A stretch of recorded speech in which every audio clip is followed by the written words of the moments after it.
السلام علیکم ورحمۃ اللہ وبرکاتہ۔ الحمدللہ رب العالمین والصلاة والسلام علی اشرف الانبیاء والمرسلین نبینا محمد وعلی آلہ واصحابہ اجمعین وبعد۔ جدید مناہج کی حقیقت کے اس عنوان میں اور اس سلسلے میں جو سوال اور جواب اس وقت ہمارے سامنے ہے وہ سوال نمبر 55 ہے، اور اس کا جواب ہم نے اس سوال اور اس کے جواب کے ضمن میں کچھ باتیں اس سے پہلے پڑھ لیا ہے۔ اور سوال یہ تھا کہ کیا حزبی کتابوں یا ہمارے ملک میں باہر سے آئی ہوئی جماعتوں کی غلطیوں کو بے نقاب کرنا دعات کے پیچھے پڑنا شمار کیا جائے گا؟ یعنی سوال یہ تھا کہ کیا جو فرقے سعودی عرب جو ہمارے ملک آیا ہے نا، ہمارے ملک میں، اس سے مراد سعودی عرب کی بات چل رہی ہے کیونکہ سوال سعودی عرب کے اندر ہوا ہے۔ ہمیں جو اس سے پیغام لینا ہے وہ انہی فرقوں کے عقائد اور ان کے منہج کے سلسلے میں سمجھنا ہے کہ ان کے عقائد اور اسے ہی ان کے منہج میں کیا انحراف اور کیا بگاڑ ہے۔ یہ سوال تھا، اور اس کا جواب جو صفحہ نمبر 325 پر شروع ہوا تھا، تو یہ سوال اور اس کا جواب ہم نے کچھ پڑھا ہے، اور اس حوالے سے کچھ دلائل سلف صالحین کی سیرت میں ہم نے پڑھا ہے کہ جن کے ہاں عقائد میں انحراف تھا، جن کے ہاں فکر میں بگاڑ تھا، منہج میں فساد تھا، ان پر رد کرنا، ان پر نقد کرنا ہمارے اسلاف کا طریقہ رہا ہے۔ شخصیتیں ہوں تو بھی رد کیا ہے انہوں نے، یا کچھ کتابیں ہوں جو باطل یا ضلالت پر مشتمل ہوں اس پر بھی رد کیا ہے، اور جرح و تعدیل کا پورا جو باب ہے جس بارے میں بے شمار کتابیں بھی لکھی گئی ہیں، وہ کتابیں اس بات کی دلیل ہیں کہ جن کے یہاں انحرافات پائے جاتے ہوں، بگاڑ پائے جاتے ہوں، فساد پائے جاتے ہوں، ان سے امت کو آگاہ کرنا ضروری ہے۔ اور اسی اعتبار سے امام احمد بن حنبل رحمۃ اللہ علیہ، اسی طرح سے امام شعبہ بن حجاج، ایسے ہی امام احمد کے بیٹے امام عبداللہ بن احمد بن حنبل، ان کا تذکرہ اور ان کے اقوال وغیرہ کا تذکرہ اس سے پہلے آ چکا ہے۔ اور اسی طرح سے صراحت کے ساتھ حسین کرابیسی اور ایسے ہی حارث محاسبی، ان دونوں کے نام کے ساتھ ہمارے امت کے اسلاف نے، ائمہ نے ان پر رد کیا ہے کہ ان کی کتابیں گمراہی کی کتابیں ہیں، ان کی شخصیتیں مجروح ہیں، ان شخصیتوں کے پیچھے چلنا درست نہیں، ان سے دھوکہ نہیں کھانا ہے، یہاں تک وضاحت کیا کہ ان سے دھوکہ نہیں کھانا ہے۔ ایسے ہی امام ابو زرعہ رازی رحمۃ اللہ علیہ، جو چوٹی کے ایک امام ہیں، عالم ہیں، جرح و تعدیل کے امام ہیں، امام احمد بن حنبل اور امام ابو زرعہ رازی یہ دونوں ایک وقت کے ہیں، ایک ساتھ میں بہت ساری مجلسوں میں بھی ان کا جانا آنا تھا، اس طرح کی ان کی سیرت میں بہت ساری باتیں موجود ہیں۔ تو امام ابو زرعہ رازی رحمۃ اللہ علیہ نے بھی صراحت کے ساتھ حارث محاسبی اور اس کی کتابوں سے امت کو ڈرایا ہے، آگاہ کیا ہے۔ اب یہ چند باتیں اس سے پہلے گزر چکی ہیں۔ اب اس وقت جو ہمیں آپ کے سامنے گفتگو کرنی ہے وہ شیخ جمال بن فرحان الحارثی حافظہ اللہ کا رحمۃ اللہ علیہ کا جو حاشیہ ہے، اس ضمن میں شیخ جمال بن فرحان الحارثی رحمۃ اللہ علیہ نے موجودہ دور میں جو منحرف شخصیات ہیں یا جن کے عقائد میں، جن کے منہج میں انحراف پایا جاتا ہے، ان سے بھی آگاہ کیا ہے نام لے کر۔ تو نام لے کر رد کرنے کی جب بات آتی ہے تو بہت سارے لوگ ناراض ہونے لگتے ہیں، اور بہت سارے لوگ یہ ظاہر کرنے لگتے ہیں کہ یہ بے عزتی ہے شخصیات کی، یہ ان کی توہین ہے، ان کی تنقیص ہے، اس لیے نام لے کر کے رد نہیں کرنا چاہیے، آپ عمومی طور پر کوئی بات بول دیں، اس طرح کی بات کرتے ہیں۔ اور اس حوالے سے میں آپ کے سامنے یہ بھی ذکر کرنا چاہتا ہوں کہ اس میں یہ جن شخصیات پر یا جن باطن انحرافات پر رد کیا جاتا ہے، اس سے جڑے ہوئے جو لوگ ہیں وہ تو اعتراض کرتے ہی ہیں، بعض ہمارے اپنے بھی ہیں جو اپنی کم علمی کی بنیاد پر اعتراض کرتے ہیں، یعنی کچھ اپنے لوگ بھی جو ہیں وہ بھی اعتراض کرتے ہیں، اور بسا اوقات وہ اس طرح کے سوالات کرتے ہیں کہ کیا یہ اچھا نہیں ہوگا کہ ان سے شخصی طور پر ملاقات کر لی جائے، ان سے شخصی طور پر جو لوگ زندہ ہیں ان سے شخصی طور پر ملاقات کر لی جائے، ان سے رابطہ کر لیا جائے، ان کو سمجھا دیا جائے کیوں ان کا نام لے کر کے ان کے اس فکر کو پوری دنیا کے سامنے کیوں نشر کیا جائے، یا مثال کے طور پر اسٹیجوں سے یا ایسے ہی میڈیا پر بیٹھ کر کے مثال کے طور پر خطبوں میں، جیسے اس وقت ہم لوگ بیٹھے ہوئے ہیں، یہ پروگرام بھی لائیو چل رہا ہے، بہت سارے لوگ براہ راست بھی بیٹھ کر کے یہاں سن رہے ہیں اور بہت سارے لوگ اسے لائیو بھی سن رہے ہیں، دیکھ رہے ہیں، تو آخر کیوں اس طرح کے پلیٹ فارموں سے ان کے عقائد اور ان کے انحرافات کو بیان کیا جائے، ان کی شخصیتوں کو مجروح کیا جائے؟ یہ اعتراض اپنے لوگ بھی کرتے ہیں۔ ان کے لیے یہ دلیلیں ہمارے سامنے موجود ہیں، ان کے لیے یہ دلیلیں ہمارے سامنے موجود ہیں کہ ہمارے اسلاف نے نام بنام رد کیا ہے، نام لے کر کے رد کیا ہے، نام لے کر کے امت کو ان کی فکر سے آگاہ کیا ہے، ان کی کتابوں کو ضلالت اور بدعات کی کتاب کہا ہے، ان سے دھوکہ کھانے سے بچنے کے لیے کہا ہے کہ فلاں کی حرکتوں کو دیکھ کر کے، اس کے رونے کو دیکھ کر کے یا اس کے سر جھکانے کو، نگاہیں نیچی کرنے سے دھوکہ نہیں کھانا، کیونکہ وہ شخص عقیدے میں منحرف ہے، وہ شخص منہج میں فساد کا شکار ہے۔ اس طرح سے یہ ہمارے اسلاف کی سیرت ہے، اس لیے اس طرح کی بات کرنا درست نہیں ہے کہ شخصیتوں پر رد نہیں کرنا ہے۔ مقصد کیا ہے، اصل ہدف کیا ہے وہ سمجھنا ہے۔ شخصیتیں تو مطلوب نہیں ہیں، شخصیتیں مطلوب ہی نہیں ہیں کہ ہم شخصیت پر رد کر رہے ہیں یا شخصیت کو مجروح کر رہے ہیں، فی نفسی شخصیت مقصود نہیں ہے۔ اگر یہ انحرافات ان کے یہاں نہ ہو، عقیدے کے، فکر کے، منہج کے، تو ہم ان کا نام ہی لینے کی نوبت نہ آئے، ان کا تذکرہ کرنے ہی کی نوبت نہ آئے۔ ہم کیوں نام لیں گے، کیوں تذکرہ کریں گے؟ ضرورت ہی نہیں ہے ہمیں، کیونکہ ان کی شخصیت سے کوئی ہمیں تعلق نہیں ہے، ان کی شخصیت پر ہمیں کوئی جرح اور نقد نہیں کرنا ہے۔ یہ اس لیے کیا جا رہا ہے تاکہ ان کے عقائد سے، ان کے باطل مناہج سے، ان کی بدعات سے، ان کی کتابوں سے، ان کی تحریروں سے، یا ایسے ہی آج کل جو وسائل ہے میڈیا کے، اس پر جو ان کی فکر نشر ہو رہی ہے، اس سے امت کو آگاہ کیا جائے، امت کو بچایا جائے۔ یہ اصل میں مقصد ہے۔ رہی بات یہ کہ نجی رابطہ کیوں نہ کر کے ان کو سمجھا دیا جائے، پرسنلی ان سے رابطہ کر کے، ملاقات کر کے یا رابطہ کر کے کیوں نہ ان کو سمجھا دیا جائے، کیوں پلیٹ فارم پر یعنی عوامی پلیٹ فارم سے یہ بات کی جائے؟ تو اس کا جواب یہ ہے کہ یہ غلطیاں شخصی اور ذاتی نہیں ہیں، یہ غلطیاں ذاتی انداز کی ہوتی تو ان کو ذاتی طور پر سمجھا دیا جاتا۔ یہ عقائد کے انحرافات ہیں، یہ منہج کا فساد اور بگاڑ ہے، اور انہوں نے ان باطل عقائد اور ان فاسد مناہج کو، بدعات کو، یا اپنی مثال کے طور پر فکر کو جو کتاب و سنت کے مطابق نہیں ہے، اسے انہوں نے عوامی طور پر پھیلایا ہوا ہے، کتابوں میں لکھ کر کے چھاپا ہے، پوری دنیا اس کو پڑھ رہی ہے، دیکھ رہی ہے، اور ایسے ہی میڈیا کے پلیٹ فارم سے یا عوامی پلیٹ فارموں سے اس کو عام کیا ہے۔ نہ جانے کتنے لوگوں نے پڑھ کر کے اپنے عقیدے بگاڑ لیے، اپنے منہج فاسد کر لیے، نہ جانے کتنے لوگ گمراہ ہو گئے۔ تو اب آپ بتائیے کہ کیا نجی طور پر ان سے رابطہ کرنے سے یہ انحراف ختم ہو سکے گا؟ کیا ان کی اصلاح نجی فون کرنے سے ہو سکے گی؟ نہیں ہو سکے گی۔ بہت حتمی بات ہے کہ آج کل کے دور میں جس پلیٹ فارم سے بدعقیدگی پھیلی ہے، جتنے اونچے پلیٹ فارم سے، اس سے زیادہ اونچے پلیٹ فارم سے اس بدعقیدگی کا رد کرنا ضروری ہے، نقد کرنا ضروری ہے، تاکہ اس سے زیادہ لوگوں کو پتہ چلے، جو بہک چکی ہیں وہ بھی جانیں اور وہ توبہ کر کے واپس لوٹیں، اور جن کے بہک جانے کا خطرہ ہے وہ بھی آگاہ ہو جائیں کہ اس طرح کی باتیں اگر آ رہی ہیں تو یہ فاسد باتیں ہیں، باطل عقیدے ہیں، یہ انحراف ہے عقیدے میں، فکر میں، منہج میں، اس لیے اپنے آپ کو اس سے بچا لے جائیں۔ یہ اصل میں اس کے پیچھے مقصد ہے۔ اس لیے یہ بات کہنا بالکل بیجا ہے میرے بھائیوں کہ ایک شخص نے اپنی بدعقیدگی اور اپنی فکر کی گمراہی پوری دنیا کے اندر پھیلا رکھا ہے، اور کوئی آئے اتنا خیر خواہی کرنے کا جذبہ لے کر کے کہ اسے نجی بات کر لینا چاہیے، پرسنل سمجھا دینا چاہیے۔ تو پرسنل سمجھانے سے کیا ہوگا میرے بھائیوں؟ دنیا گمراہ ہو رہی ہے، امت میں انحراف پھیل رہا ہے، اور ہم اس کو نجی سمجھانے کی بات کر رہے ہیں۔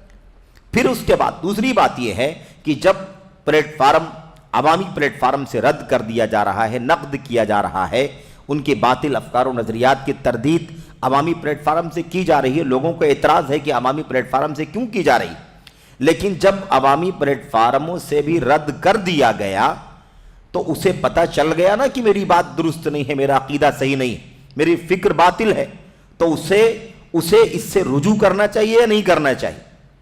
چاہے نجی کسی نے رابطہ کر کے سمجھا دیا ہو تو بھی رجوع کر لینا چاہیے، اگر عوامی پلیٹ فارم سے اگر سمجھا دیا ہو تو بھی رجوع کر لینا چاہیے۔ رجوع کر لینا تو بہر صورت واجب ہے اس کے اوپر، لیکن ہم یہ دیکھتے ہیں کہ یہ انحرافات، یہ بدعات، یہ ہوس پرستی، یہ نفس پرستی، یہ اتباع ہوا، یہ بدستور جاری ہے۔ عام طور پر لوگ رجوع کرنے کی طرف نہیں آتے، رجوع نہیں کرنا چاہتے۔ تو جو ہمارے بھائی اس سلسلے میں بہت زیادہ فکر مند اور سنجیدہ بن کر کے یہ باتیں کہتے ہیں، ان کے اس جذبے کی تو قدر ہے، لیکن جذبہ ضروری نہیں ہے کہ درست بھی ہو، صحیح بھی ہو، اس لیے انہیں اس بات کی نصیحت ہے، انہیں اس بات کی رہنمائی ان اسلاف کے اقوال سے ملتی ہے کہ بھائی ٹھیک ہے، نجی طور پر سمجھانا چاہیے، یہ اس وقت ہونا چاہیے جب نجی غلطی ہو، اس کی غلطی، اس کا گناہ، اس کی معصیت یا اس کا انحراف، اس کا جرم ذاتی اور شخصی طور پر ہو یا بالکل محدود ہو، 2-4 لوگوں تک وہ چیز پھیلی ہو تو ہم اسے نجی طور پر سمجھا سکتے ہیں۔ لیکن جب ایک انحراف پلیٹ فارموں پر عام ہو چکا ہے اور امت کے بہت سارے لوگ سن رہے ہیں، پڑھ رہے ہیں، بہک رہے ہیں، تو ہماری ذمہ داری ہے کہ ہم سارے لوگوں کو سمجھائیں کہ یہ غلط ہے، یہ باطل ہے، یہ انحراف ہے، یہ فساد ہے، یہ بدعت ہے، یہ اتباع ہوا ہے، اس لیے اپنے آپ کو اس سے باز رکھو، ایسا نہ ہو کہ یہ چیزیں تمہیں گمراہ کر دیں، تمہیں لے ڈوبیں۔ یہ ہماری ذمہ داری ہے، اس بات کو سمجھنے کی ضرورت ہے۔ ہم ان سے جو بہت اچھے جذبے کے ساتھ یہ بات کرتے ہیں کہ نجی طور پر سمجھانا چاہیے، عوامی پلیٹ فارموں سے یہ بات نہیں ہونی چاہیے، انہیں ہم یہ بات کہنا چاہتے ہیں کہ کیا آپ اس پر بھی غور کریں گے؟ آپ کو شخصیت کی غیرت تو آ گئی، اصولی بات بتانا چاہ رہا ہوں میں کہ ایسا کہنے والے ہمارے بھائیوں کو یہ نصیحت ہے کہ آپ کو ان شخصیتوں پر نقد ہو رہا ہے، ان شخصیتوں کے افکار اور ان کے عقائد اور ان کی بدعات پر نقد ہو رہا ہے، اس سلسلے میں آپ کو غیرت آ رہی ہے کہ ان کو بے عزت کیا جا رہا ہے، رسوا کیا جا رہا ہے، عوامی پلیٹ فارموں سے ان کے نام لیے جا رہے ہیں، یہ مناسب نہیں، ان کی بے عزتی، ان کی توہین ہے۔ تو کیا آپ کو اس پر بھی غیرت نہیں آنی چاہیے کہ اللہ تبارک و تعالیٰ کے دین میں بدعات اور انحرافات پھیلا رہے، ایک نہیں بلکہ سینکڑوں، ہزاروں، لاکھوں لوگوں کو بہکا رہے ہیں، گمراہ کر رہے؟ کیا امت کی اس گمراہی پر آپ کو غیرت نہیں آنی چاہیے؟ کہ اللہ تبارک و تعالیٰ کے دین سے زیادہ کوئی چیز یا کوئی شخص غیرت کیے جانے کا حقدار ہو سکتا ہے؟ ہمارے لیے سب سے زیادہ غیرت کی جو چیز ہے وہ اللہ تبارک و تعالیٰ کی توحید کا عقیدہ ہے، نبی کی سنت ہے، سلف امت کا راستہ ہے، اس پر حرف نہیں آنا چاہیے، اس پر آنچ نہیں آنی چاہیے۔ اس سلسلے میں جو امت کے لوگ گمراہ ہو رہے ہیں، اس سلسلے میں ہمیں غیرت آنی چاہیے کہ ہم کیسے برداشت کر سکتے ہیں کہ امت کو بہکایا جا رہا ہو اور ہم خاموش بیٹھے رہیں؟ کیوں ہم اپنے وسائل سے، اپنے ذرائع سے، اپنے پلیٹ فارموں سے امت کو آگاہ نہ کریں؟ میرے بھائیوں، یہ بات سمجھنے کی ہے کہ غیرت کہاں ہونی چاہیے۔ غیرت شریعت کے ضابطے کے مطابق غیرت ہونی چاہیے۔ ایک شخصیت کے لیے آپ غیرت کر رہے ہیں کہ اس کی بے عزتی ہو رہی ہے اور اللہ تبارک و تعالیٰ کا دین کھلواڑ کیا جا رہا ہے، اس کے ساتھ نبی کی سنت کے ساتھ تلاعب کیا جا رہا ہے، کیا اس سلسلے میں غیرت نہیں آنی چاہیے ایک مسلمان کو؟ تو یہ نقطہ اصل میں سمجھنے کا ہے۔ اس بارے میں ہماری اور آپ کی ذمہ داری یہ بنتی ہے کہ ہم اصولی ضابطوں پر، اگر یہ طریقہ غلط ہوتا تو ہمارے اسلاف نے شخصیتوں کا نام لے کر ان کے عقائد سے، ان کے افکار سے امت کو آگاہ نہ کیا ہوتا۔ یہ دلیلیں ہمارے لیے کافی ہیں کہ ضرورت پڑنے پر جیسا انحراف ہو، جیسا فساد ہو، جیسا بگاڑ ہو، اسی اعتبار سے لوگوں کو اس سے آگاہ کرنا، لوگوں کو اس سے بیدار کرنا بھی ضروری ہے۔ یہ چند باتیں تھیں اس حوالے سے۔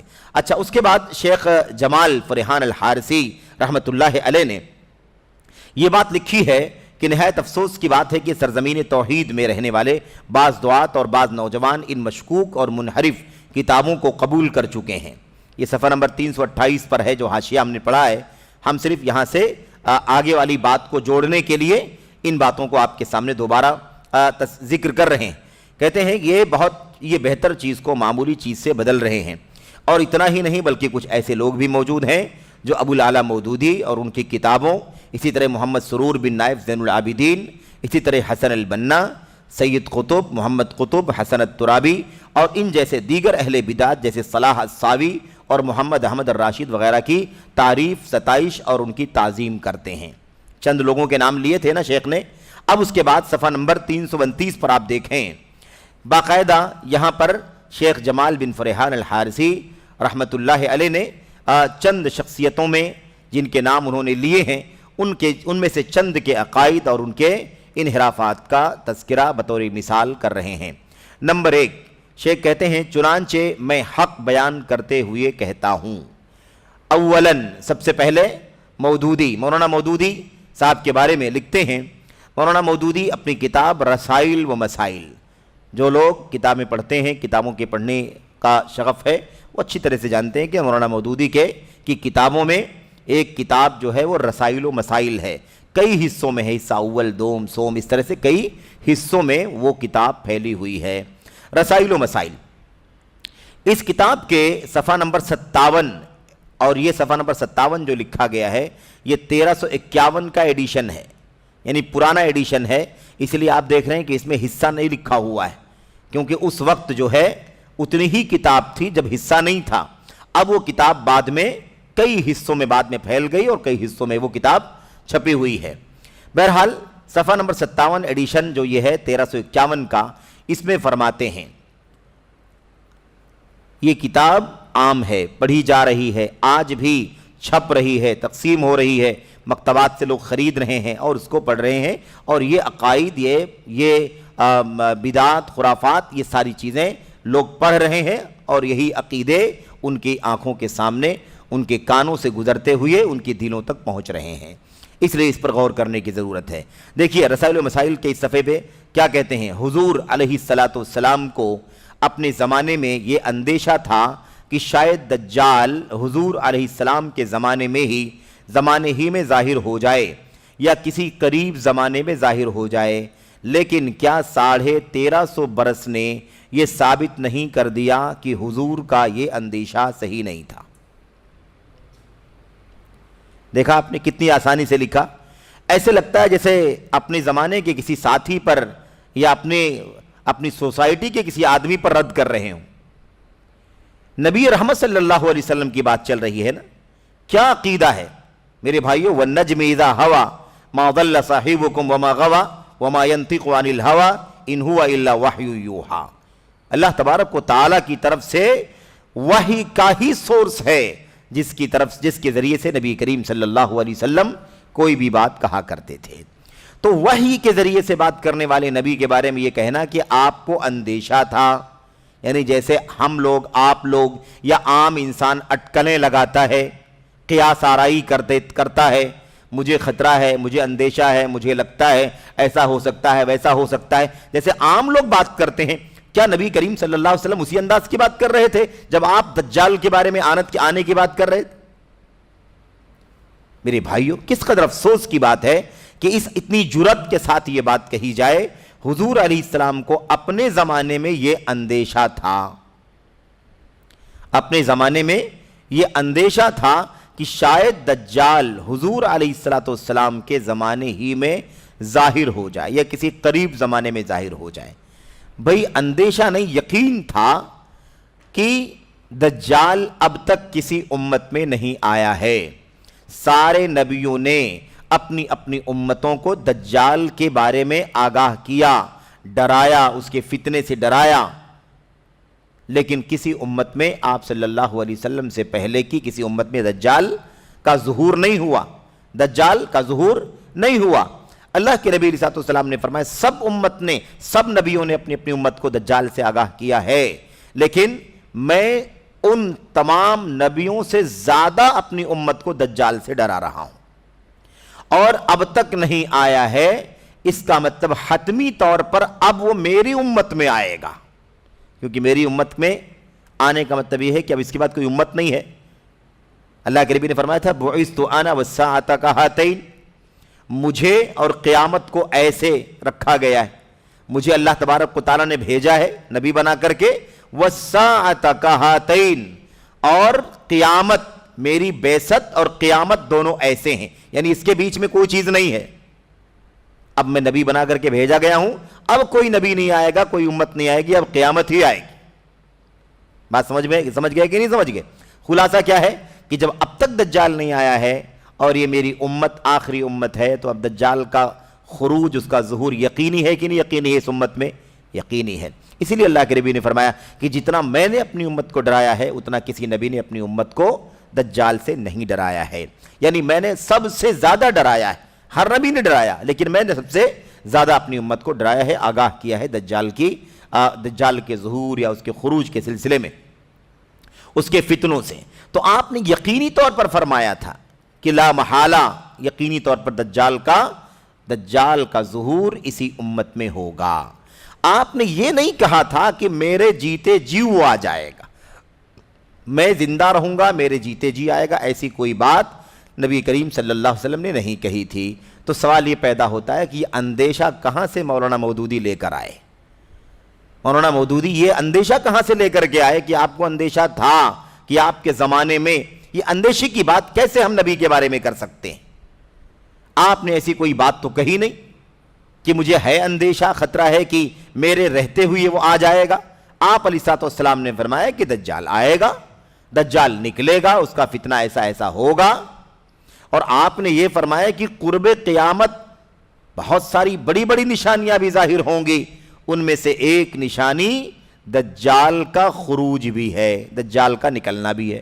آپ نے یہ فرمایا تھا، آپ نے کبھی نہیں کہا کہ میرے جیتے جی نکلنے کا بھی اندیشہ ہے۔ جب آپ یہ کہہ رہے ہیں، نبی کریم صلی اللہ علیہ وسلم آپ یہ کہہ رہے ہیں کہ حضرت عیسیٰ علیہ السلام کے ذریعے سے اس کا قتل ہوگا، تو یہ بات کہاں سے آ گئی کہ آپ کو اندیشہ تھا کہ آپ کے زمانے میں ظاہر ہو جائے گا؟ یہ بات کہاں سے لے آئے؟ کہاں سے لے آئے یہ بات؟ اور پھر اس کے بعد یہ کہنا کہ آپ کے زمانے ہی میں ظاہر ہو جائے یا کسی قریب زمانے میں ظاہر ہو جائے۔ اچھا، بات یہ ہو گئی بات۔ اس کے بعد کہتے ہیں لیکن کیا 1350 برس نے یہ ثابت نہیں کر دیا کہ حضور کا یہ اندیشہ صحیح نہیں تھا؟ اپنے زمانے میں یا قریب زمانے میں، آپ کی وفات کے 200 سال، 300 سال، 400 سال، 500، 600، 700، 800، 1000، 11، 12، 1300 سال گزر چکے، یعنی آپ کی وفات کے قریبی زمانے میں 1500 سال کے بیچ میں، سمجھ رہے ہیں نا، ظاہر ہو جائے گا۔ لیکن کہتے ہیں کہ اب تو 1300 سال گزر چکے ہیں، یہ 1300 سال کا گزرنا، یہ 1300 سال کا گزرنا ثابت کر رہا ہے ان کے بتانے کے حساب سے کہ اللہ کے نبی کا یہ اندیشہ درست نہیں تھا۔ یہ بات ہی سرے سے درست نہیں ہے کہ نبی کریم صلی اللہ علیہ وسلم نے یہ کبھی اندیشہ ظاہر کیا ہو کہ میرے جیتے جی آ جائے گا یا میری وفات کے اتنے سالوں کے بیچ میں آ جائے گا، 200، 500، 1000 سال کے بیچ میں، ایسی کوئی بات نبی کریم صلی اللہ علیہ وسلم نے اندیشے کے طور پر ظاہر نہیں فرمائی ہے۔ اللہ کے نبی علیہ السلام کی کسی حدیث میں ایسی صراحت موجود نہیں ہے کہ آپ نے ایسی کوئی بات کہی ہو کہ مجھے اندیشہ ہے کہ میرے زمانے میں آ سکتا ہے، مجھے اندیشہ ہے کہ وہ، بلکہ آپ علیہ السلام نے فرمایا کہ وہ اس امت میں اس کا ظہور ہوگا، کبھی بھی ہو سکتا ہے۔ اچھا، اتنی آسانی کے ساتھ یہ کہنا کہ اللہ کے نبی کا یہ اندیشہ صحیح نہیں تھا، آپ بتائیے کتنا بڑا الزام ہے یہ۔ اندیشہ تھا اور صحیح نہیں تھا، تو آپ صلی اللہ علیہ وسلم کیا اندیشے کی بنیاد پر کوئی بات کہتے تھے دین کے حوالے سے؟ آپ کے دین میں، آپ کی سنت میں کیا ماضی، حال اور مستقبل کی خبریں نہیں ہیں؟ آپ کی نبوت میں، آپ کی رسالت میں، آپ کے پیغام میں کیا یہ نہیں شامل ہے کہ آپ صلی اللہ علیہ وسلم نے ماضی کی بہت ساری خبریں دی ہیں، پیشین گوئیاں مستقبل کی ہیں، اور حال کی بہت ساری باتیں بتلائی ہیں؟ بتلائی ہیں کہ نہیں بتلائی؟ یہ اللہ کے نبی علیہ السلام کے نبوت کا، رسالت کا حصہ ہے کہ آپ نے ماضی کی کچھ خبریں دی ہیں، آپ نے حال کی کچھ باتیں بتلائی ہیں، اور آپ نے مستقبل میں آنے والی بہت ساری چیزوں کی پیشین گوئی بھی فرمائی ہے، اور یہ سب وحی کے راستے سے، یہ سب وحی کے راستے۔ قرآن کریم اللہ تبارک و تعالیٰ نے بہت ساری باتیں اپنے نبی صلی اللہ علیہ وسلم کو جب بتلائیں تو اللہ تعالیٰ نے کیا فرمایا؟ تِلْكَ مِنْ أَنْبَاءِ الْغَيْبِ نُوحِيهَا إِلَيْكَ، یہ جو باتیں ہم آپ کو بتلا رہے ہیں یہ سب غیب کی خبریں ہیں جو ہم آپ کو وحی کے ذریعے سے بتلا رہے ہیں، اور جب آپ کو وہ بات معلوم پڑی تو آپ نے اپنی امت کو بھی بتلایا۔ تو آپ صلی اللہ علیہ وسلم اگر یہ کہہ رہے ہیں کہ دجال کا ظہور ہوگا، تو پھر یہ آپ وحی کے ذریعے سے بول رہے ہیں یا کسی اور ذریعے سے بول رہے ہیں؟ اپنی منمانی بول رہے ہیں، کیا اندیشہ ظاہر کر رہے ہیں، یا وحی کے ذریعے سے خبر دے رہے ہیں کہ مستقبل میں بڑی نشانیوں میں سے قیامت کی ایک نشانی دجال کا خروج بھی ہے؟ تو اندیشہ کیسے ہو سکتا ہے؟ وہ اندیشہ جانتے ہیں نا، ڈر ہے، ہو سکتا ہے، خطرہ ہے۔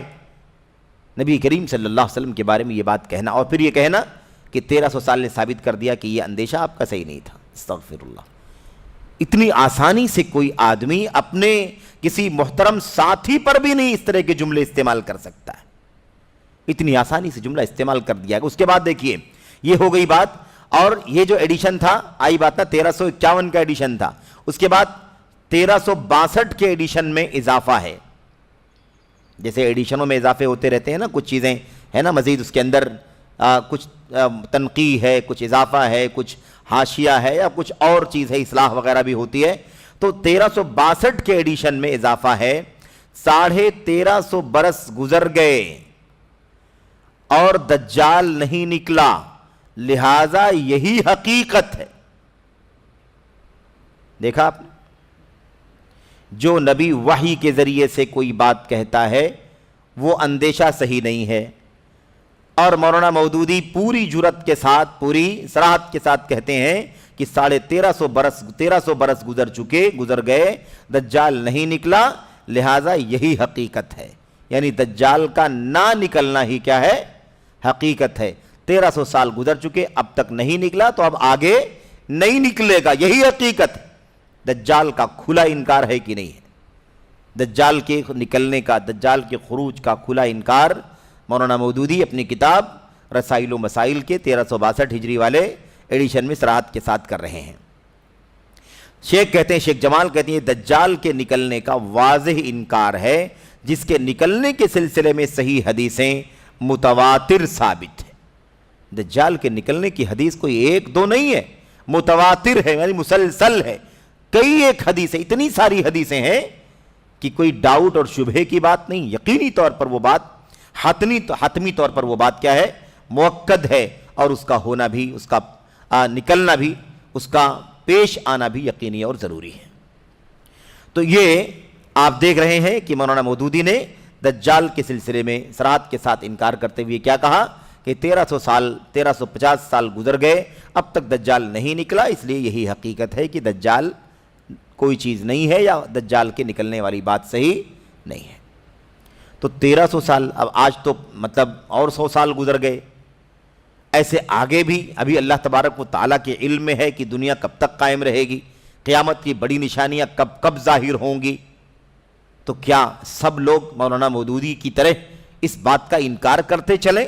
کوئی کہے 1500 سال گزر گئے اس لیے اب تک نہیں نکلا، کوئی کہے 2000 سال گزر چکے اس لیے اب تک نہیں دجال نہیں نکلا، اس لیے حقیقت یہ ہے کہ دجال نہیں نکلے گا۔ تو سب لوگ نبی کریم صلی اللہ علیہ وسلم کی وحی کے ذریعے سے بتائی ہوئی اس بات کا انکار کرتے چلیں۔ بات سمجھ رہے ہیں؟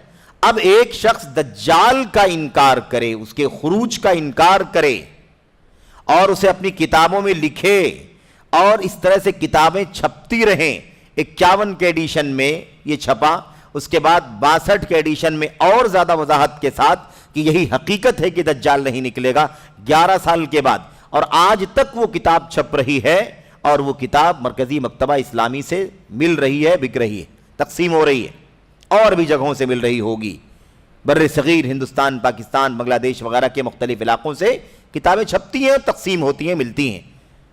آج تک وہی عقیدہ پھیلایا جا رہا ہے، اور لوگ بدستور اس عقیدے کو پڑھ رہے ہیں۔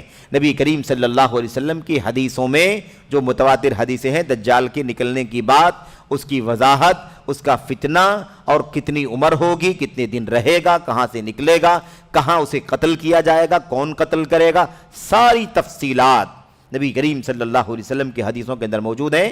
قرآن کریم اللہ کے نبی صلی اللہ علیہ وسلم کی حدیثیں قرآن کریم سے جیسے کوئی بات ثابت ہوتی ہے، بالکل ویسے ہی نبی کریم صلی اللہ علیہ وسلم کی حدیثوں سے بھی یہ بات ثابت ہوتی ہے۔ اور جب مولانا مودودی نے اللہ کے نبی صلی اللہ علیہ وسلم کی حدیثوں پر انگلی اٹھائی، قلم چلایا، اور اس کے اعتبار کو، اس کے استناد کو کمزور کیا، بلکہ اس کے اعتبار کو ختم کرنے کی کوشش کی، حتیٰ کہ صحیح بخاری کے بارے میں کہا کہ کوئی روایت صحیح بخاری میں بھی ہو تو اس سے لازم نہیں آتا ہے کہ وہ صحیح ہو، کیونکہ کچھ بھی ہو جائے تو امام بخاری ہماری ہی طرح سے انسان تھے۔ اس طرح سے کہہ کر کے صحیح بخاری کی بھی مقام اور مرتبے کو پورے طور پر انہوں نے ختم کرنے کی کوشش کی۔ اب آپ سوچئے کہ جو آدمی صحیح بخاری پر انگلی چلا سکتا ہے، انگلی اٹھا سکتا ہے، قلم چلا سکتا ہے، تو پھر ایک بات جو دجال کے سلسلے میں بخاری اور دیگر کتابوں کے اندر آئی ہوئی ہے، اس کے بارے میں اس طرح کی بات کہنے میں اسے کیسے کوئی باک ہو سکتا ہے؟ کیوں آسانی سے وہ نہیں کہہ دے گا کہ دجال کا نکلنا حقیقت نہیں ہے؟ دجال کا نکلنا حقیقت نہیں ہے، بلکہ نہ نکلنا ہی حقیقت ہے۔ آپ سوچئے کہ اس طرح سے سال بسال کتابیں چھپیں اور دنیا کے لوگ اسے پڑھیں اور وہی عقیدہ بنے، اور ہمیں کہا جائے میرے بھائیوں کہ آپ کیوں آخر نام لے کر کے رد کرتے ہیں، کتابوں کا تذکرہ کر کے صفحہ نمبر بیان کر کے کیوں رد کرتے ہیں؟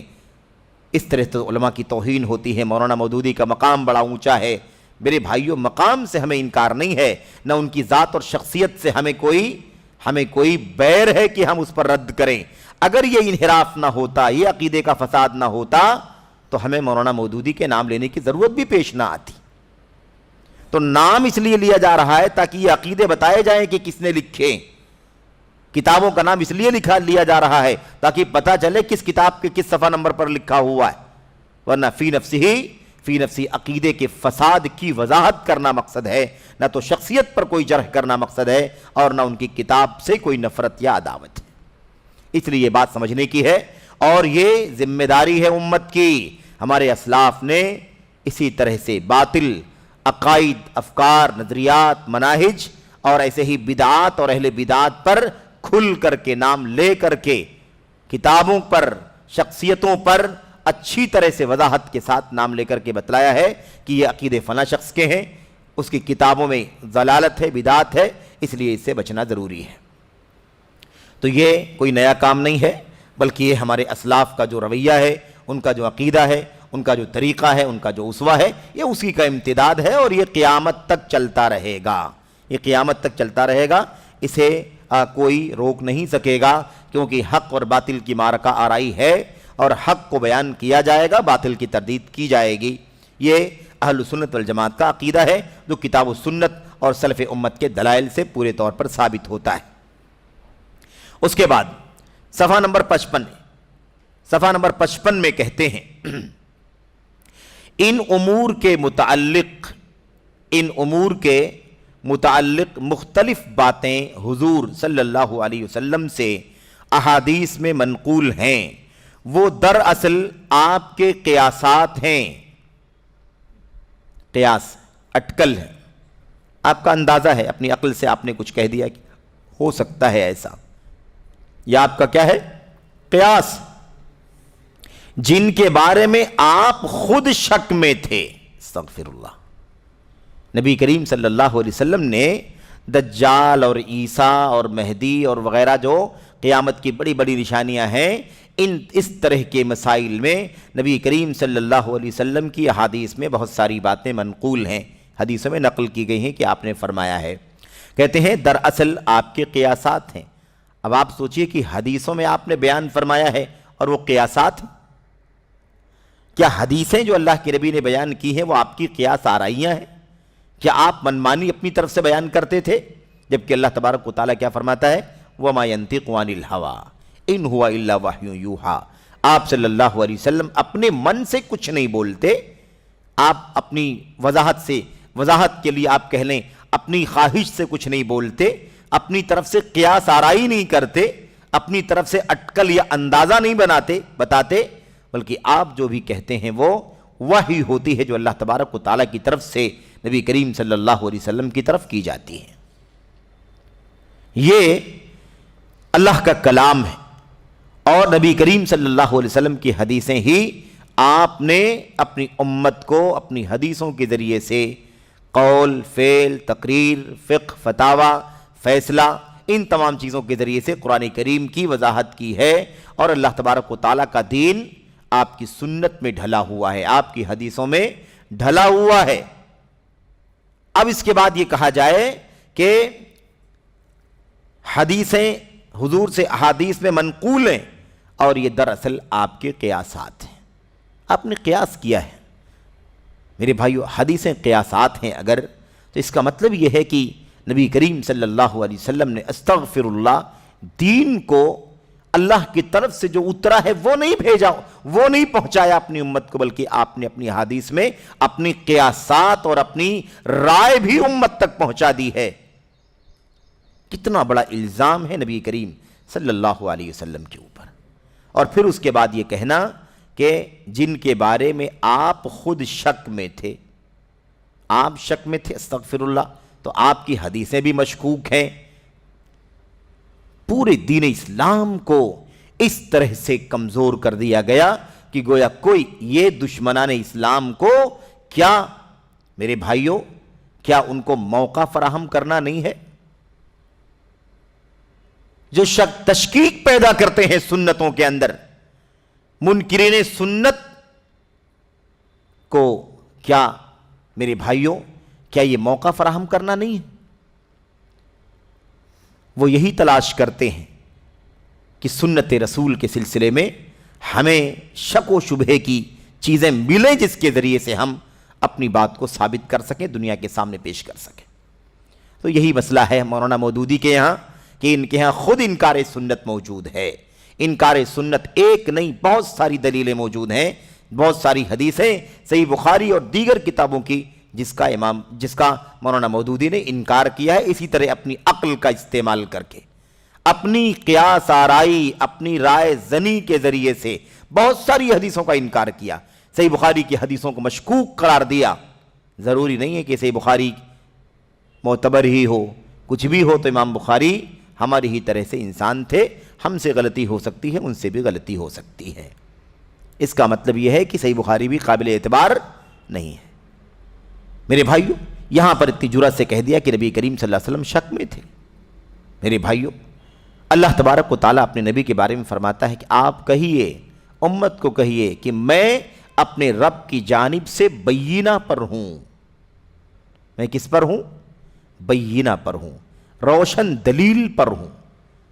روشن دلیل وہ اللہ تبارک و تعالیٰ نے مجھے عطا فرمائی ہے، وہ میں امت کے سامنے پیش کرتا ہوں. مولانا مودودی کے کہنے کے مطابق نبی کریم صلی اللہ علیہ وسلم اپنی کسی بات میں شک میں مبتلا نہیں تھے. آپ کو شک نہیں تھا، آپ جو بات کہتے تھے وحی کی روشنی میں کہتے تھے. اس لیے اتنا بڑا الزام، اتنی بڑی جرأت، اس سے زیادہ توہین نبی کریم صلی اللہ علیہ وسلم کی مجھے بتاؤ کہ کون کر سکتا ہے؟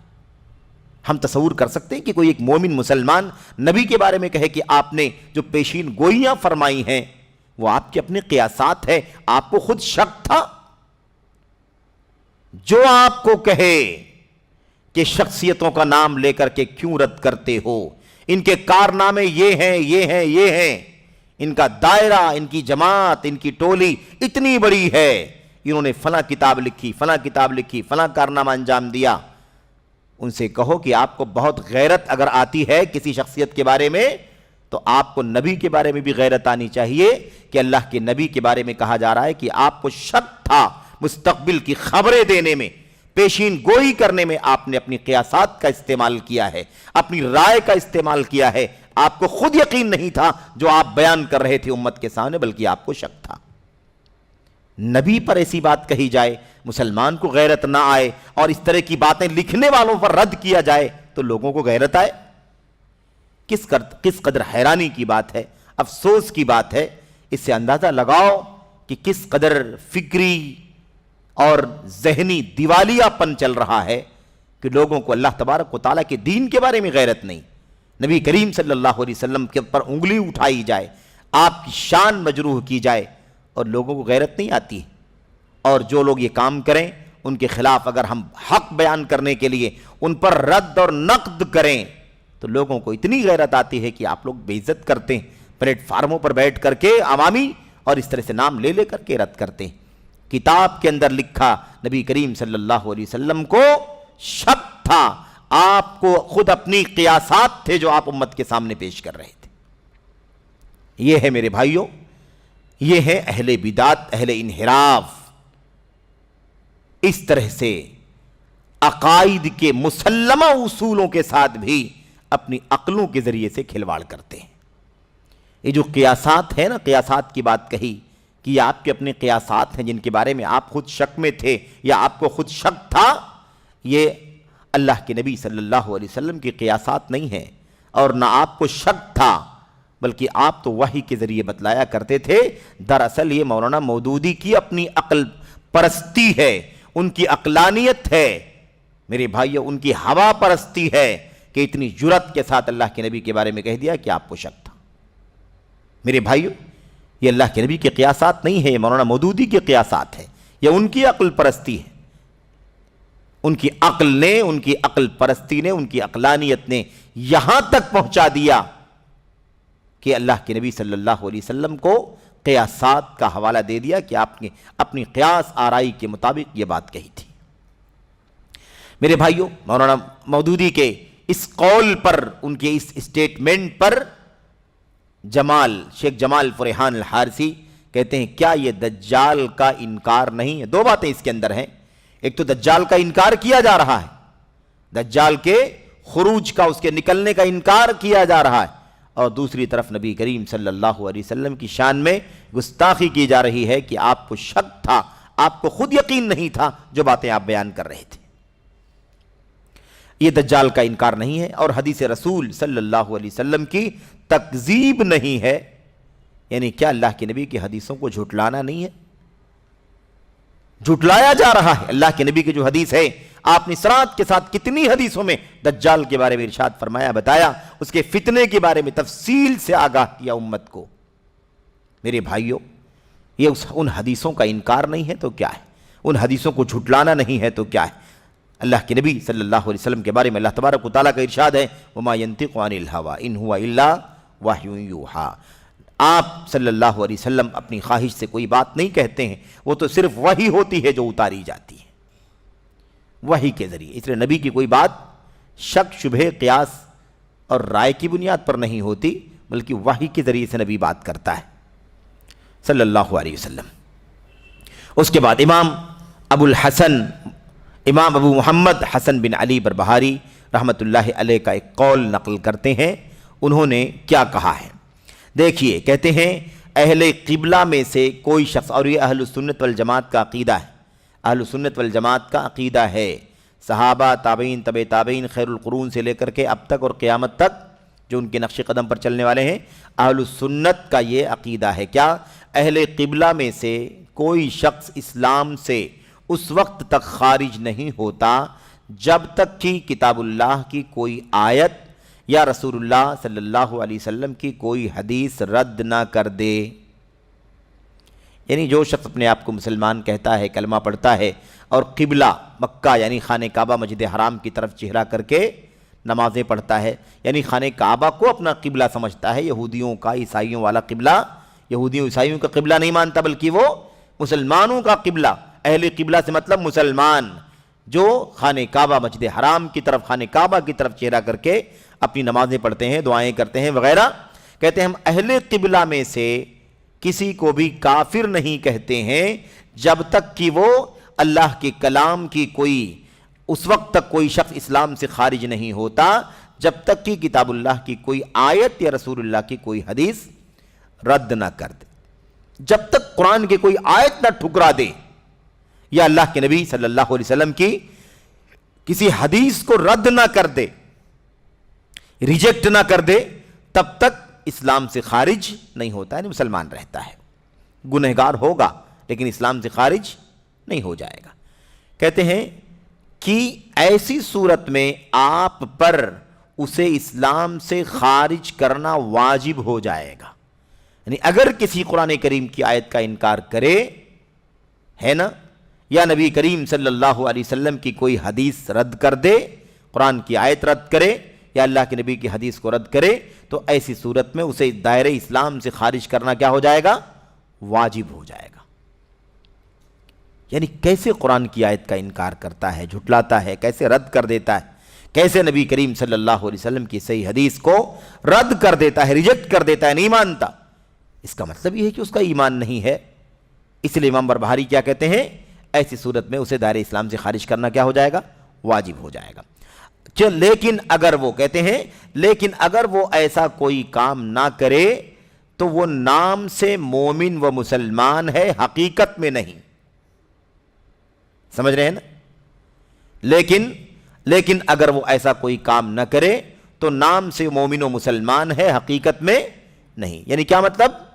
یہی بات سمجھنے کی ہے کہ اب چونکہ وہ چیز اس کے عقیدے کی ہے اور وہ چیز لوگوں کے سامنے نہیں آئی ہے تو اسے عام طور پر مومن مسلمان سمجھا جائے گا۔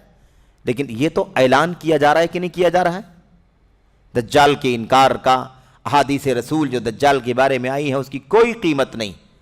صاف کہا جاتا ہے کہ اللہ کے نبی صلی اللہ علیہ وسلم کو شک تھا۔ یہ تو آپ کے قیاسات ہیں، آپ اپنی عقل سے، اپنی رائے سے اور اپنی لاجک سے بات کہا کرتے تھے دجال کے بارے میں۔ ہو سکتا ہے آ بھی جائے، ہو سکتا ہے نہ بھی آئے، کچھ بھی ہو سکتا تھا۔ آپ کو خود شک تھا کہ وہ آئے گا یا نہیں آئے گا، اور 1350 سال گزر چکے ہیں۔ اس سے ثابت ہوتا ہے کہ آپ کی یہ بات درست نہیں ہے اور دجال کا نہ نکلنا ہی حقیقت ہے۔ یہ اتنی جرأت کے ساتھ کہا۔ آپ بتائیے کہ کیا اللہ کے نبی صلی اللہ علیہ وسلم کی احادیث نہیں بلکہ آپ کی بہت ساری احادیث کا انکار، کیونکہ دجال سے متعلق جتنی حدیثیں ہیں سب کا انکار لازم آ رہا ہے کہ نہیں آ رہا ہے؟ سب کو رد کیا جا رہا ہے، سب کو ریجیکٹ کیا جا رہا ہے۔ اتنی خطرناک اور سنگین بات ہے۔ اسی طرح سے اور دیکھیے مولانا مودودی نے کیا کہا ہے اپنی کتاب، اسی طرح مولانا مودودی اپنی کتاب قرآن کی 4 بنیادی اصطلاحیں، قرآن کی 4 بنیادی اصطلاحیں، اس نام سے ان کی کتاب ہے۔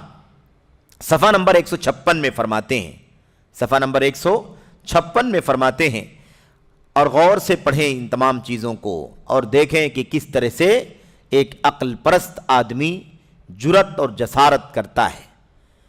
فرماتے ہیں اللہ تعالی نے اپنے نبی صلی اللہ علیہ وسلم کو سورہ نصر میں حکم دیا، اذا جاء نصر اللہ والفتح والی صورت میں حکم دیا کہ فرائض نبوت کی ادائیگی میں ان سے جو کمیاں خامیاں رہ گئی ہیں اپنے رب سے ان کی مغفرت مانگ لے۔ بھئی اللہ کے نبی صلی اللہ علیہ وسلم نے کیا تبلیغ رسالت میں فرائض نبوت کی ادائیگی میں کمی کی ہے، خامی کی ہے؟ اس سے بڑا راستہ اور کیا ہو سکتا ہے دشمنوں کے لیے؟ اس سے بڑا اور راستہ کیا ہو سکتا ہے ان لوگوں کے لیے جو یہود ہیں، عیسائی ہیں اور دنیا میں دیگر ایسے ادیان کے لوگ ہیں جو نبی کریم صلی اللہ علیہ وسلم کے اعتبار پر انگلیاں اٹھاتے ہیں، آپ کو جھٹلاتے ہیں یا آپ کی تکذیب کرتے ہیں یا آپ کی رسالت اور نبوت پر اس طرح عقیدہ نہیں رکھتے جس طرح سے رکھنا چاہیے؟ کیا ان کے لیے یہ بہت بڑا موقع فراہم کرنا نہیں ہے؟ اتنی صراحت کے ساتھ یہ کہنا کہ اللہ تبارک و تعالیٰ نے آپ کو حکم دیا سورہ نصر میں کہ فرائض نبوت کی ادائیگی میں جو کوتاہی اور کمیاں اور خامیاں رہ گئی ہیں، بھئی کمی رہ گئی ہے کیا؟ اللہ کے نبی علیہ السلام عرفہ میں 1.25 لاکھ صحابہ کرام کی مجلس میں ان کے سامنے آپ فرماتے ہیں الا هل بلغت، الا هل بلغت، ہے کہ نہیں؟ بتاؤ میں نے پہنچا دیا نہیں پہنچا دیا؟ تبلیغ رسالت مکمل کر دی کہ نہیں کر دی؟ صحابہ ایک زبان ہو کر کے جواب دیتے ہیں، ہم گواہی دیتے ہیں بلا، کیوں نہیں، یقیناً آپ نے ساری باتیں جو اللہ تبارک و تعالیٰ کی طرف سے امت کو پہنچانی تھیں آپ نے اسے پہنچا دی۔ آپ نے جو امانت اللہ تعالیٰ نے آپ کی گردن پر رکھی تھی وہ امانت آپ نے ادا کر دی۔ آپ نے امت کی خیر خواہی کی، اس کے لیے آپ نے جو کچھ بھی پریشانیاں تکلیفیں اٹھانی تھیں سب اٹھائیں، لیکن آپ نے اللہ تبارک و تعالیٰ کی تبلیغ کے دین کی تبلیغ کا جو ذمہ آپ کے سر تھا وہ آپ نے اسے ادا کر دیا۔ کوئی کمی چھوڑی ہے تو کوئی بتائے، کوئی کمی کیا؟ کون سی کمی تھی، کون سی خامی تھی جو نبی کریم صلی اللہ علیہ وسلم نے تبلیغ رسالت میں یا فرائض نبوت کی ادائیگی میں آپ نے کی ہے، اور جس سے اللہ تبارک و تعالیٰ آپ کو کہہ رہا ہے کہ آپ اس بارے میں اللہ تبارک و تعالیٰ سے بخشش کا سوال کر لیجئے، معاف کرا لیجئے، کیونکہ نبوت کی ذمہ داری، فرائض نبوت کی ذمہ داری تھی لیکن آپ نے اسے پورے طور پر ادا کیا نہیں، کمی ہے بہت اس کے اندر، خامیاں ہیں بہت ساری اس کے اندر، اس لیے معافی مانگ لیجئے، اللہ سے توبہ استغفار کر لیجئے، تاکہ اللہ تبارک و تعالیٰ کل قیامت کے دن آپ کو سزا نہ دے۔ یہی تو نتیجہ نکلا بھائی، اسی لیے معافی مانگ لیجئے، مغفرت کا سوال کر لیجئے۔ اللہ کے نبی صلی اللہ علیہ وسلم میرے بھائیوں اللہ تبارک و تعالیٰ کو بھی گواہ بنا رہے ہیں۔ اے اللہ تو گواہ رہنا کہ یہ امت کے لوگ کہہ رہے ہیں کہ میں نے پیغام پہنچا دیا ہے۔ اللہ تعالیٰ گواہ ہے اس پر کہ آپ نے کوئی کمی نہیں چھوڑی ہے۔ اس وقت تک عبداللہ بن عباس فرماتے ہیں اس وقت تک نبی کی موت نہیں ہوئی جب تک کہ آپ نے پورے طور پر امت کو اندھیرے سے نکال کر ایک روشن شاہراہ پر، روشن راستے پر لا کر کے نہیں کھڑا کر دیا۔ تب تک آپ کی موت نہیں ہوئی، آخری دم تک آپ اپنے مشن کو ادا کرتے رہے۔ جب مشن مکمل ہو گیا تب اللہ تبارک و تعالیٰ نے آپ کو اپنی طرف بلا لیا۔ لیکن مولانا مودودی اتنی آسانی کے ساتھ، مشکل کیا ہے معلوم آپ کو؟ مشکل عقلانیت، عقل پرستی ہے۔ اگر ان حدیثوں ان صورتوں کی یا ان آیتوں کی تفسیر اللہ کے کلام کی آیتوں سے، نبی کی سنتوں سے، صحابہ کرام کے اقوال اور آثار سے، ہے نا، سلف امت کی تفسیر کو اگر پڑھ لیا جاتا تو یہ نوبت نہ آتی۔ لیکن نہیں میرے بھائیوں، آپ پڑھتے چلے جائیے، جلدوں کی جلدیں آپ پڑھ جائیں گے، آپ کو قرآن کی تفسیر میں حدیثوں کا کہیں عطا پتہ نہیں ہوگا۔ آپ کو سلف کے صحابہ تابعین کے اقوال آپ کو نہیں ملیں گے، تفسیری اقوال نہیں ملیں گے کہ صحابہ نے قرآن کریم کی آیت کریمہ کا معنی کیا سمجھا نبی کی طرف سے، صحابہ نے اپنے ساتھیوں کو، تابعین کو قرآن کریم کی تفسیر کیا بتلائی۔ میرے بھائیوں یہ عجیب و غریب المیہ ہے، ساری چیز لاجک کی بنیاد پر، ساری چیز اپنی عقل کی بنیاد پر یہ طے کرنے والے لوگ ہیں۔ یہ سب سے بری جڑ ہے انحراف کی۔ اچھا اس کے بعد دیکھیے نوٹ لگا ہوا ہے، یہ جو عبارت ہے یہ عبارت ہے نا، ان کا ایگزیکٹ لفظ حرف اقتباس نہیں ہے، ان کی بات کا مضمون ہے جو یہاں پر ذکر کیا گیا ہے۔ اصل عبارت جو اس وقت ایڈیشن کے اندر موجود ہے، ان کی جو کتاب ہے نا، صفحہ نمبر 104 پر قرآن کی 4 بنیادی اصطلاحیں، اس کے اندر جو عبارت ہے ایگزیکٹ وہ کیا ہے؟ کہتے ہیں نوٹ، اصل کتاب میں عبارت اس طرح ہے، کیا ہے؟ اس ذات سے درخواست کرو، یعنی اللہ تبارک و تعالیٰ سے درخواست کرو کہ مالک اس 23 سال کے زمانے خدمت میں اپنے فرائض ادا کرنے میں جو خامیاں اور کوتاہیاں مجھ سے سرزد ہو گئی ہوں انہیں معاف فرما دے۔ اسی بات کو انہوں نے خلاصے کے طور پر بیان کر دیا ہے۔ یہ ان کا اپنا اقتباس ہے جو ان کی کتاب کے اندر قرآن کی 4 بنیادی اصطلاحات کے اندر یہ بات موجود ہے، یہ ہم نے وہاں سے نقل کیا ہے۔ یہ جو باتیں چل رہی ہیں یہ باتیں شیخ جمال بن فرحان الحارثی کی ہے نا تعلیقات ہیں، اور یہ جو خلاصہ ہے اصل کتاب کی عبارت کیا ہے یہ مترجم کا کام ہے۔ اس لیے آپ دوبارہ اس کو پڑھ لیں کہ مولانا مودودی نے اپنی کتاب میں جو اصل عبارت لکھی ہے وہ کیا ہے۔ صراحت کے ساتھ اس کے اندر ایسے لکھا ہے کہ نبی کریم صلی اللہ علیہ وسلم کو یہ حکم دیا جا رہا ہے کہ آپ کہیے کہ اللہ میں نے 23 سال تک جو نبوت اور رسالت کا وقت گزارا ہے، اس 23 سالہ دور نبوت میں فرائض نبوت کی ادائیگی میں جو کمیاں خامیاں رہ گئی ہوں انہیں معاف فرما دے۔ میرے بھائیو یہ کیا نبی کریم صلی اللہ علیہ وسلم کو اسی لیے اللہ تعالیٰ نے فرمایا فَسَبِّحْ بِحَمْدِ رَبِّكَ وَاسْتَغْفِرْ إِنَّهُ كَانَ تَوَّابًا؟ کیا اسی لیے کہا تھا یہ آیت کریمہ؟ کیا اسی لیے تھی کہ آپ نے فرائض نبوت میں کوتاہی کی ہے، آپ نے خامیاں کی ہیں، آپ نے غلطیاں کی ہیں، اس لیے آپ اللہ تبارک و تعالیٰ سے استغفار کا سوال کر لیجئے، اللہ تعالیٰ بڑا توبہ قبول کرنے والا ہے، آپ کو معاف فرما دے گا۔ کہاں سے لے کر کے آ گئے؟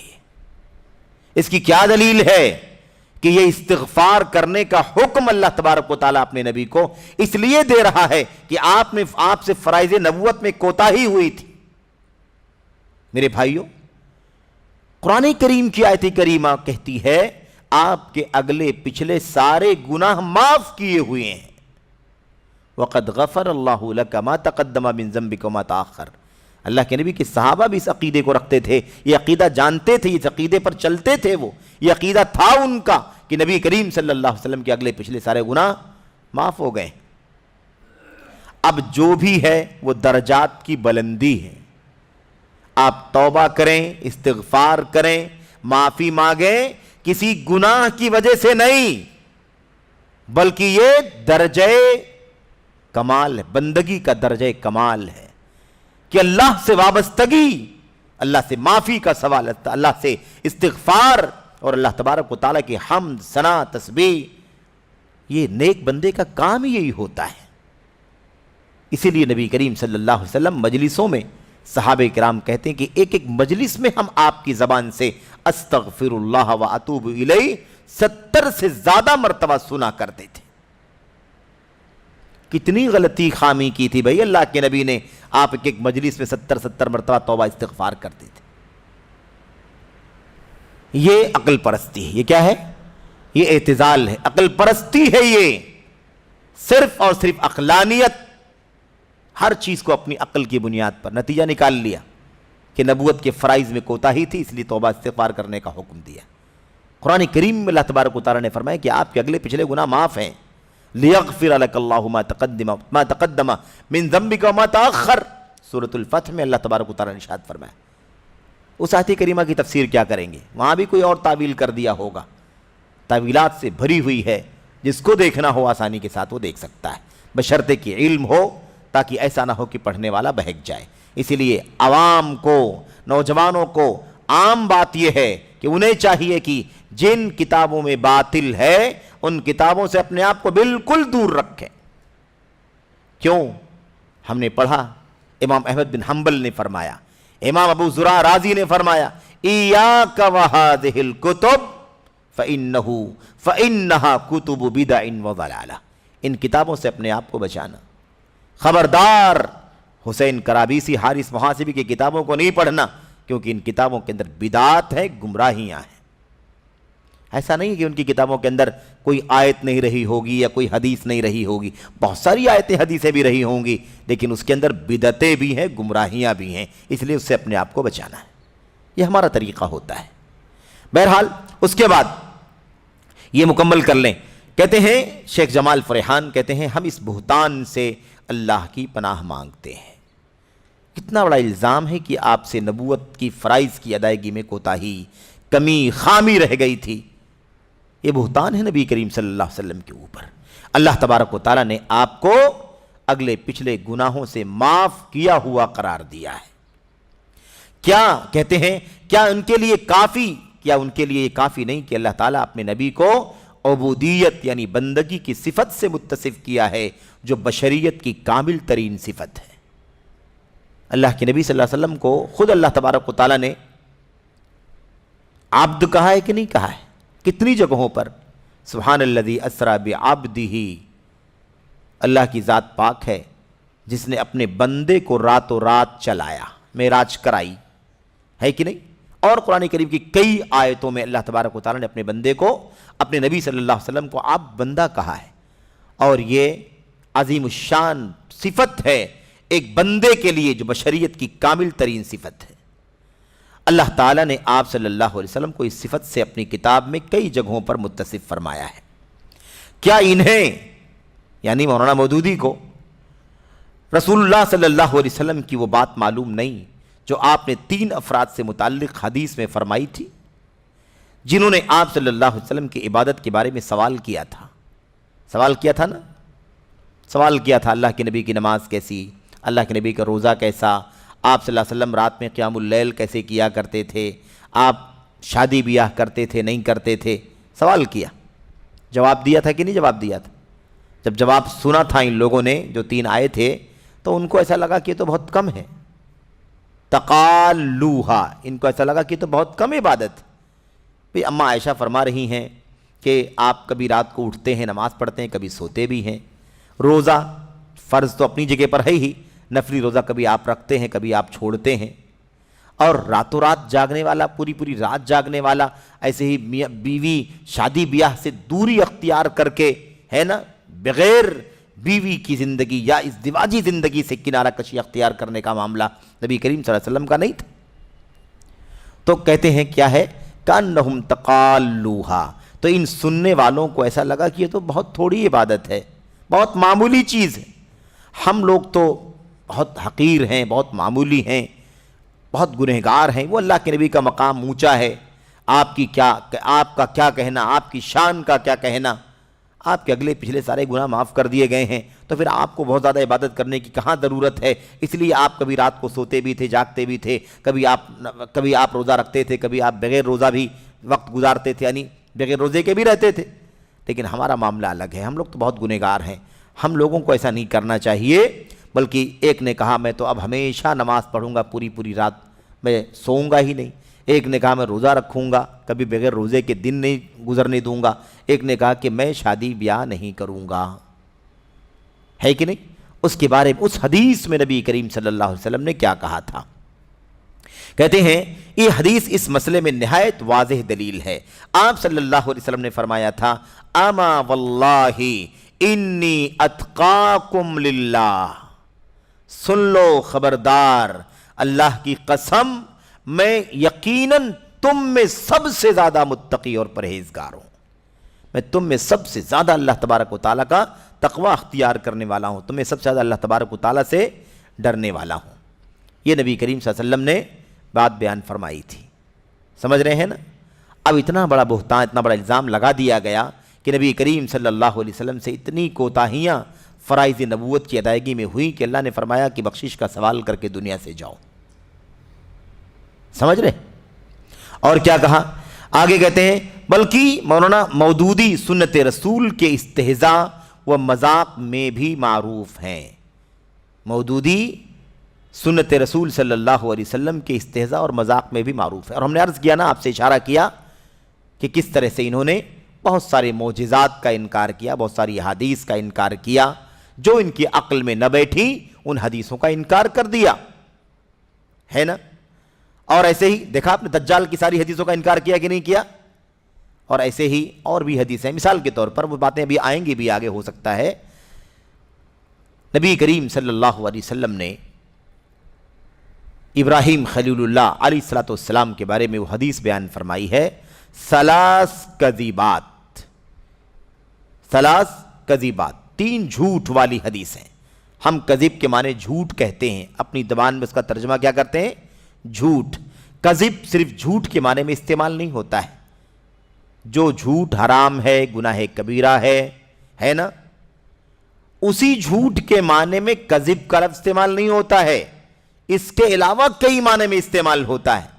لیکن کاش حدیثوں کی شرح کو دیکھ لیا گیا ہوتا کہ امت کے اسلاف نے ان حدیثوں کو کیسے سمجھا ہے، تو انکار کرنے کی نوبت نہ آتی، لیکن مولانا مودودی نے انکار کر دیا۔ کیا کہا؟ کیسے مان لیں کہ ابراہیم علیہ السلام نے تین جھوٹ بولا ہے؟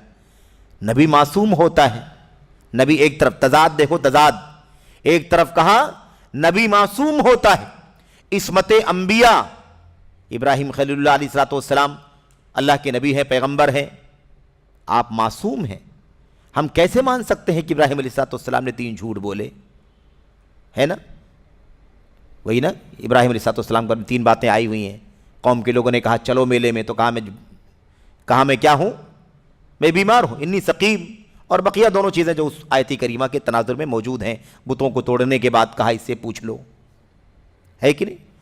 ابراہیم اپنی بیٹی، اپنی زوجہ حضرت سارہ کے بارے میں مصر کے بادشاہ کے جواب میں کہا کہ اسے کہہ دینا کہ تم میری بہن ہو۔ کہا یہ تین جھوٹ ہم کیسے مان لیں کہ ابراہیم علیہ السلام جھوٹ بول سکتے ہیں؟ نبوت معصوم ہوتی، عصمت کے خلاف ہے یہ حدیث، گرچہ صحیح بخاری میں ہے، اس لیے میں نہیں مانتا۔ صحیح بخاری میں ہے تو کیا ہم صحیح بخاری کی ہر چیز کو تسلیم کر لیں گے؟ یہ حدیث بخاری میں ہے تب بھی ہم اس کو نہیں مانیں گے، کیونکہ یہ حدیث عصمت انبیاء، ابراہیم خلیل اللہ علیہ السلام کی عصمت سے ٹکراتی ہے، کیونکہ نبی معصوم ہوتا اور یہ حدیث بتلاتی ہے کہ نبی نے جھوٹ بولا ہے۔ اس طرح سے انکار کر دیا۔ اب اس پر بات ہوگی انشاءاللہ تبارک و تعالی کہ کذبات کس معنی میں ہے اور اس کی شرح میں امت کے محدثین نے کیا معنی بتلایا ہے، سمجھ رہے ہیں؟ اگر یہ جھوٹ ہوتا اور عصمت انبیاء سے ٹکراتا تو نبی کے صحابہ سے پہلے آپ کو نہیں پتا چلتا کہ عصمت انبیاء سے ٹکراتی ہے حدیث۔ صحابہ کرام نے حدیث کو سنا، اعتراض کیا نبی کریم صلی اللہ علیہ وسلم کے اوپر کہ اللہ کے نبی ابراہیم جھوٹ کیسے بول سکتے ہیں، آپ تو معصوم ہیں۔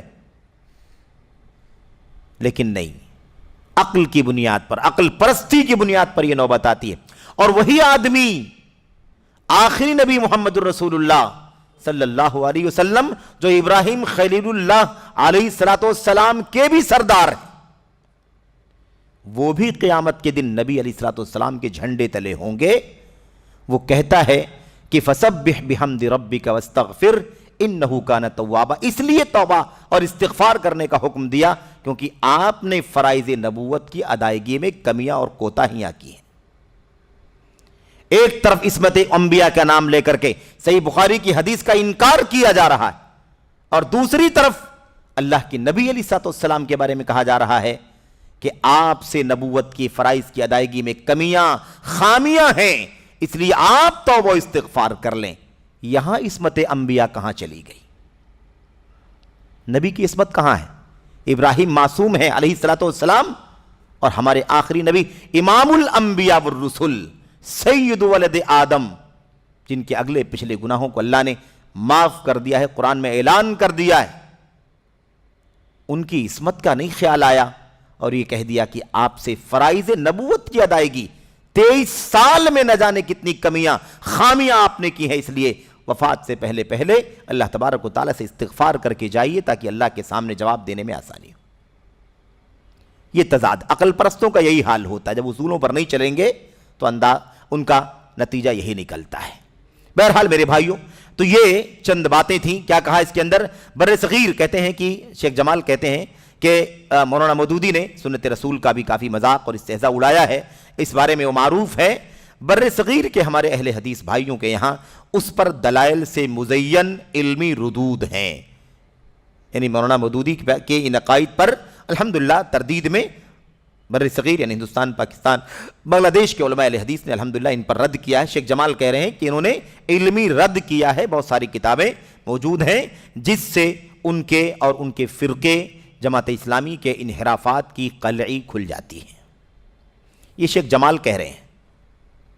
میرے بھائیوں، یہ ایک مثال تھی ان باطل افکار و نظریات والی شخصیات میں سے جس کا تذکرہ شیخ جمال بن فرحان الحارثی نے اپنے اس حاشیے میں کیا ہے، اور سب باتیں دلائل کے ساتھ، حوالوں کے ساتھ، اقتباسات کے ساتھ اور پورے طور پر مسترد انداز میں ان باتوں کو پیش کیا گیا ہے تاکہ کسی کو اشکال ہو، کسی کو شبہ ہو، کسی کو کنفیوژن ہو تو وہ اسے دوبارہ اٹھائے اور اٹھا کر کے اسے پڑھ لے، اطمینان کر لے کہ مولانا مودودی نے کس طرح کی گمراہی امت کے اندر پھیلائی ہے۔ اللہ سے دعا کرتے ہیں کہ اللہ تبارک و تعالی ہمیں انحرافات سے، ضلالتوں سے، بدعات سے اور بدعات و انحرافات پر چلنے والی شخصیتوں سے اور ایسے ہی ان کی کتابوں سے اور ان کی باتوں کے تمام سورسز سے اللہ تبارک و تعالیٰ بچنے کی توفیق عطا فرمائے۔ ہمیں خالص عقیدہ قرآن سنت کا، صحابہ کرام، تابعین، تبع تابعین کی تعلیمات کا جو عقیدہ اور منہج ہمیں اللہ تبارک و تعالیٰ نے عطا فرمایا ہے اس سے وابستہ ہونے کی توفیق عطا فرمائے۔ آمین یا رب العالمین۔ وصلی اللہ وسلم وبارک علی نبینا محمد وعلی آلہ وصحبہ اجمعین۔ السلام علیکم ورحمۃ اللہ وبرکاتہ۔